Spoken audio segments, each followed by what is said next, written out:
अस्सलामुअलैकुम।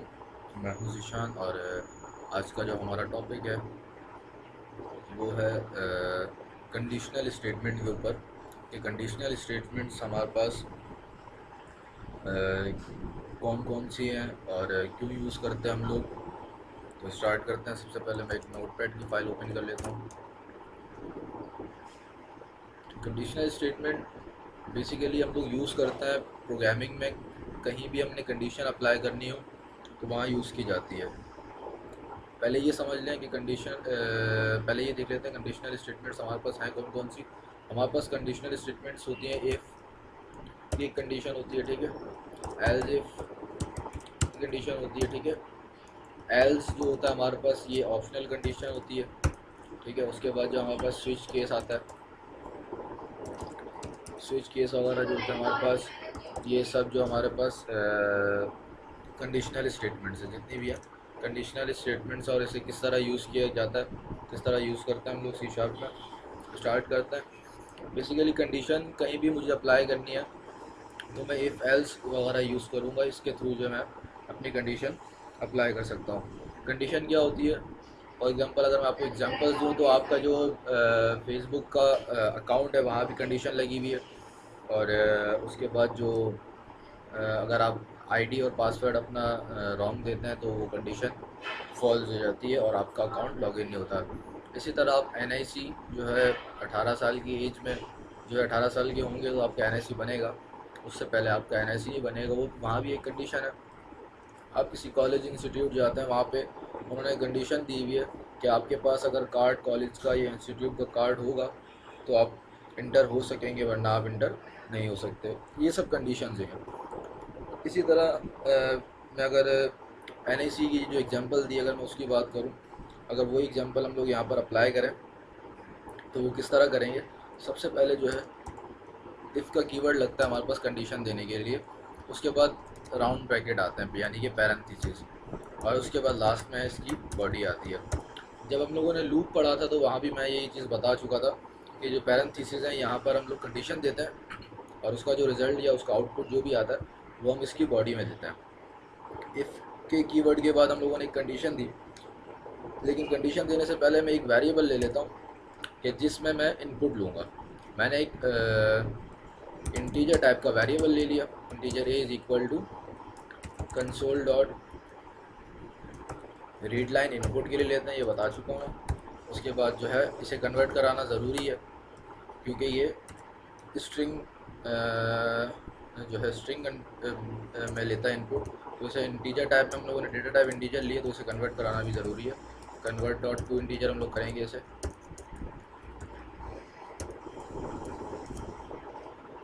Convert dot to integer कर दिया मैंने, अब ये कन्वर्ट हो गया। अब मैंने इसे कहा कि ए ग्रेटर दैन इक्वल टू 18 हो। ए की जो वैल्यू है हमारे पास हम लोग जो इनपुट में लेंगे, तो यहाँ पे मैं एक वो भी ले लेता हूँ, इंटर योर एज, ठीक है। इंटर योर एज हम लोग यहाँ पर इनपुट देंगे, इनपुट मिलेगा ए को, और हम लोगों ने यहाँ पे एक कंडीशन लगा दी कि ए की जो वैल्यू है वो या तो ग्रेटर हो 18 से या इक्वल हो 18 के। इक्वल हो या 18 के हमारे पास जो वैल्यू है ए की, जो इनपुट में हम लोग देंगे, मैंने एक कंडीशन दे दी कि जो ए की वैल्यू है वो या तो ग्रेटर हो या इक्वल हो 18 के। तो हमें मैसेज जो है क्या शो कर दे, हमें मैसेज शो कर दे एलिजिबल फॉर एनआईसी, हमें एक मैसेज शो कर दे। अब ये चीज़ तो होगी कंडीशन की कि अगर 18 के इक्वल हो या ग्रेटर हो तो एनआईसी के लिए एलिजिबल हो। लेकिन अगर 18 से कम हो, यानी कि अगर ग्रेटर इक्वल ना हो तो ग्रेटर नहीं हुआ, इक्वल नहीं हुआ तो यानी कि कम ही होगा उससे। तो दूसरी हमारे पास जो कंडीशन आती है वो आती है एल्स की। एल्स की कंडीशन ऑप्शनल होती है, अगर आप ना भी दें तो आपका प्रोग्राम चलेगा। लेकिन अगर एल्स की कंडीशन कहीं मतलब एक कंडीशन आपने दी, यानी कि 18 की जो आपने कंडीशन है कि ग्रेटर देन इक्वल टू, अगर 18 नहीं करता तो यानी कि उससे छोटी एज भी आ सकती है, यानी कि 18 से छोटे नंबर्स भी हैं तो वो इंटर कर सकता है। तो उसके लिए क्या मैसेज शो, तो उसके लिए मैसेज मैं एक शो करा देता हूँ। वो एल्स में ऑप्शनल होगा, एल्स में जाएगा यानी कि उसकी कोई भी वैल्यू अगर मैच नहीं करेगी तो वो एल्स में चला जाएगा। यानी कि जो कंडीशन में मैंने वैल्यू दी, जो रेंज दी है, अगर वो मैच नहीं करेगी तो वो डिफ़ॉल्ट जो एन आई सी में एल्स में चला जाएगा। एल्स में मैंने मैसेज बॉक्स शो करा दिया, मैसेज शो करा दिया, एक लाइन प्रिंट करा दी।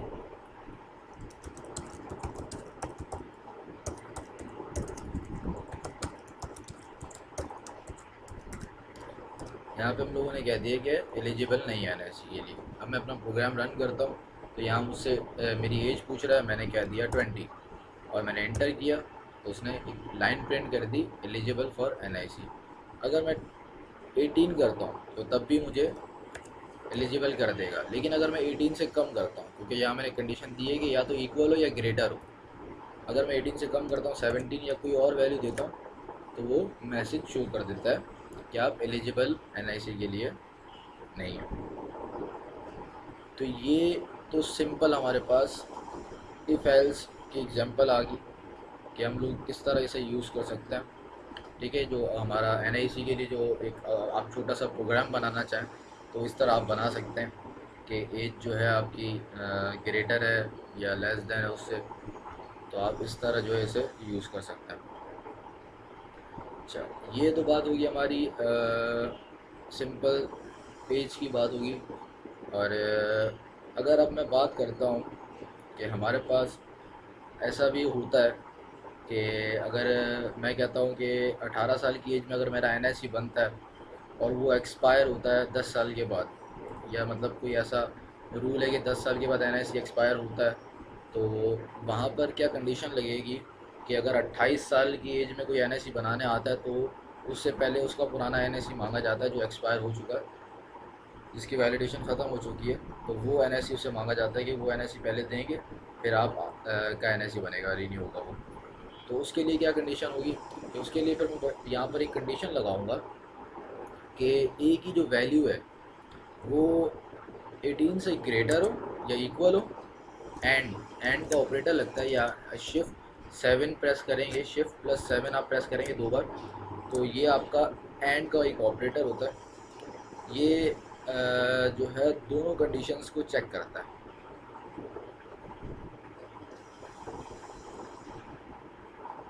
ये आपकी जो है 18 की कंडीशन को भी चेक करेगा और उसके बाद की कंडीशन को भी चेक करेगा। मैंने कह दिया इसका जो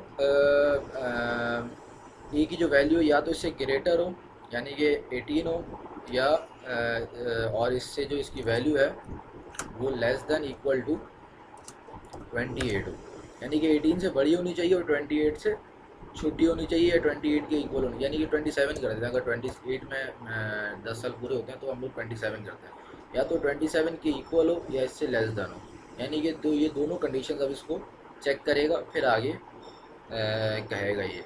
अब यहाँ पर मैं एक जाके एल्स इफ यूज़ करता हूँ। एल्स इफ में मैं एक कंडीशन देता हूँ, सॉरी, एल्स इफ में यहाँ पर जाके मैं एक कंडीशन अप्लाई कर देता हूँ कि ए की जो वैल्यू है वहाँ पर हम लोगों ने कहा था कि 27 से कम हो, यहाँ हम लोग कह देते हैं कि ग्रेटर देन इक्वल टू 28 हो, यानी कि 28 से ग्रेटर हो या इसके इक्वल हो, तो हमें क्या मैसेज बॉक्स शो कर दे, हमें मैसेज बॉक्स हमारे लाइन प्रिंट करवा दे हमें कि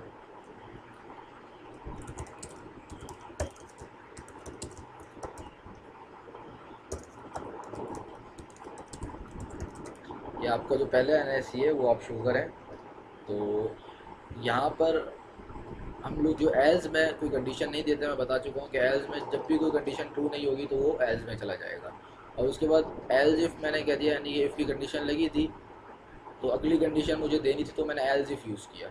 तो एल्स इफ़ में हम लोगों ने कंडीशन दे दी कि आपको मैंने बता दिया कि अगर ए की जो वैल्यू हम लोग इनपुट में देंगे, यानी कि हमारा जो भी इनपुट में वैल्यू आएगी वो ए में जाएगी, ए में जो हम लोग वैल्यू देंगे वो अगर वैल्यू जो है हमारी ग्रेटर ए की जो वैल्यू है हमारी वो या तो ग्रेटर हो 18 से या 27 से कम हो तो ये प्रिंट कर दे। अगर 27 से ग्रेटर हो यानी कि 28 के इक्वल हो या 28 हो तो हमारे पास ये मैसेज शो कर दे। अच्छा, अब इसे हम लोग जो है रन कर लेते हैं इस प्रोग्राम को। तो यहाँ मैं जो है एज अगर 18 देता हूँ तो ये एलिजिबल फॉर NIC, ठीक है। और इसके बाद अगर मैं 28 देता हूँ, 28 अगर मैं एज देता हूँ इसे, रन हो रहा है ये प्रोग्राम, क्या हो गया इसे,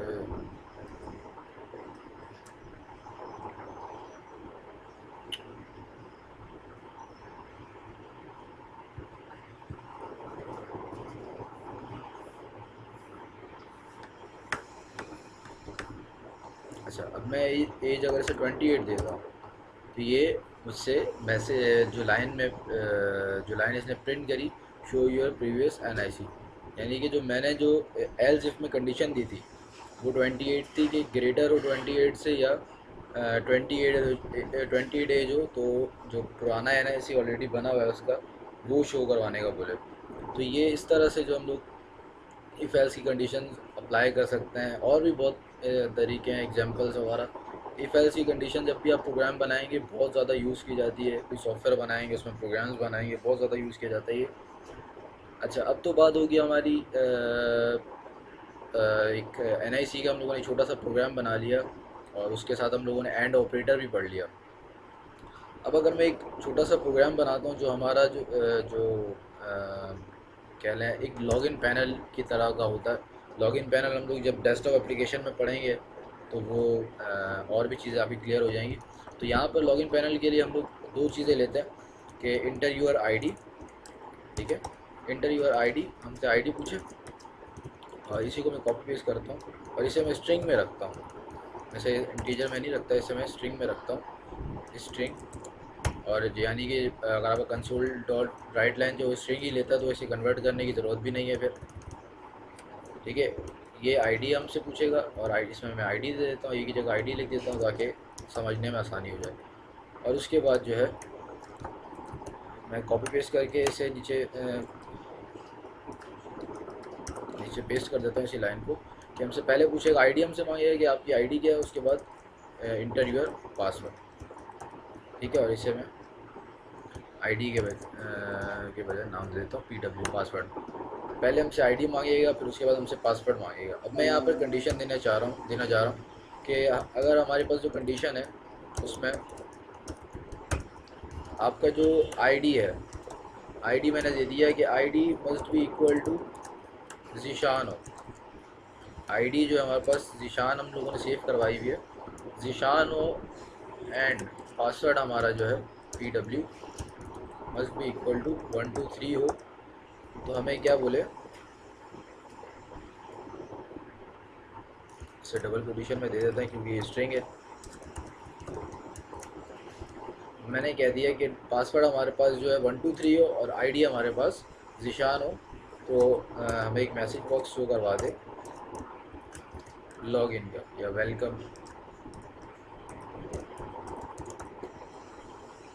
वेलकम आगे मैं अपना नाम ही दे देता हूँ यहाँ पे कॉन्कैटिनेट करके ID, ठीक है। अब मेरा नाम आगे आ जाएगा। उसके बाद जो अगर ये पासवर्ड अगर ID वगैरह मैच ना करे तो एल्स में चला जाए और एल्स में जाके एक मैसेज शो करवा देते हैं, एक मैसेज मैंने यहाँ शो करवा दिया इनवैलिड यूज़र, ठीक है। अब मैं इसे रन करता हूँ। इसके बाद मुझसे ID पूछ रहा है आपकी ID क्या, मैंने कह दिया भाई ज़ीशान। एंटर किया, मुझसे पासवर्ड पूछ रहा है कि आपका पासवर्ड क्या, तो मैंने कह दिया 1 2 3।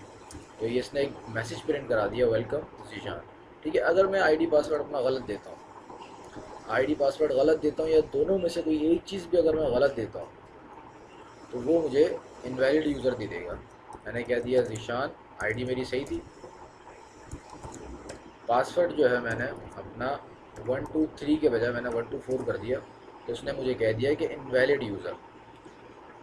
ये इनवैलिड यूज़र है क्योंकि एंड ऑपरेटर जो है वो दोनों कंडीशंस को चेक करेगा, ID भी चेक करेगा और ये भी चेक करेगा, दोनों कंडीशंस ट्रू होंगी तो तभी वो मैसेज अपना प्रिंट करवा देगा वेलकम, यानी कि लॉगिन करवा देगा।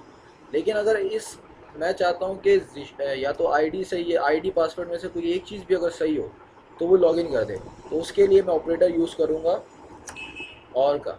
ये होता है हमारे पास और का ऑपरेटर होता है। अगर आप अक्सर जो कीबोर्ड्स वगैरह हैं उसमें आप शिफ्ट इंटर के ऊपर जो बैक स्पेस से नीचे एक बटन होता है, इंटर और बैक स्पेस के दरमियान एक बटन होता है, सीधी सी लाइन बनी होती है, यानी कि बैक स्पेस जो आपका जिस जो बटन होता है उसी पे होता है। ये अगर आप शिफ्ट के साथ प्रेस करेंगे तो आपके पास ये और ऑपरेटर आ जाएगा। ये और ऑपरेटर है। अब ये क्या करता है, इन दोनों में से कोई भी एक कंडीशन ट्रू हो, या तो ये आईडी ट्रू हो या तो पासवर्ड ट्रू हो, तब ये लॉगिन कर देगा। अगर दोनों ही गलत हो तब ये लॉगिन नहीं करेगा। दोनों में से कोई एक सही हो या दोनों सही हो तो ये तब भी लॉगिन कर देगा। अगर ये है तो मैं जाता हूँ वही काम दोबारा करता हूँ, ज़ीशान किया, ठीक है, और मैंने पासवर्ड जो है 1 2 3 के बजाय मैंने 4 कर दिया, यानी ये पासवर्ड मैंने गलत दिया तो इंटर किया तो उसने वेलकम करवा दिया। क्यों? क्योंकि मेरी आईडी सही थी। अब मैंने दोनों कंडीशन में अगर फॉल्स देता हूँ, मैं ज़ीशान के बजाय ज़ीशान 1 कर देता हूँ और पासवर्ड भी मैं गलत दे देता हूँ, तो अब जो है वो इनवैलिड कहेगा। तो ये हमारा होता है और का ऑपरेटर। और एंड का ऑपरेटर हमारी जो दोनों कंडीशन चेक करता है, और का ऑपरेटर जो हमारा दोनों में से कोई एक कंडीशन हमारी चेक करके हमें बता देता है कि लॉगिन होना है कि नहीं होना। तो ये थी हमारी if else, else if, else, ये सारी हमने कंडीशनल स्टेटमेंट्स आज पढ़ी कि और एग्जांपल्स भी कर ली दो तरह की कि हम लोग लॉगिन पैनल भी किस तरह बना सकते हैं। आगे हम लोग जो डेटाबेस के साथ कनेक्टिविटी करेंगे, डेस्कटॉप एप्लीकेशन की बात कर रहा हूँ मैं, जब हम लोग डेस्कटॉप एप्लीकेशन में डेटाबेस की कनेक्टिविटी करेंगे तो वो सारा डेटाबेस से उठ के आ रहा होगा हमारे पास डेटा और वहाँ से चेक कर रहा होगा, लेकिन आपका जो कॉन्सेप्ट उसमें होगा, आपका काम करने का तरीका होगा, जो उसमें लॉजिक्स होंगी वो सेम यही लॉजिक्स यूज़ हो रही होंगी। आप कोई भी अकाउंट बनाते हैं तो उनमें यही लॉजिक्स यूज़ हो रही होती हैं कि लॉगिन करवाने के लिए हम लोग किस तरह का अपना पैनल किस तरह बना सकते हैं। तो सब चीज़ें इसी तरह यूज़ हो रही होती हैं। इंशाल्लाह नेक्स्ट ट्यूटोरियल में जो है हम लोग स्विच केस जो है हमारा वो डिस्कस करेंगे, जो दूसरी कंडीशनल स्टेटमेंट हमारे पास वो डिस्कस करेंगे कि उसमें हम लोग किस तरह कंडीशन अप्लाई कर सकते हैं और उसे किस तरह यूज़ किया जा सकता है। इंशाल्लाह मिलते हैं नेक्स्ट ट्यूटोरियल में नए टॉपिक के साथ। अल्लाह हाफ़िज़।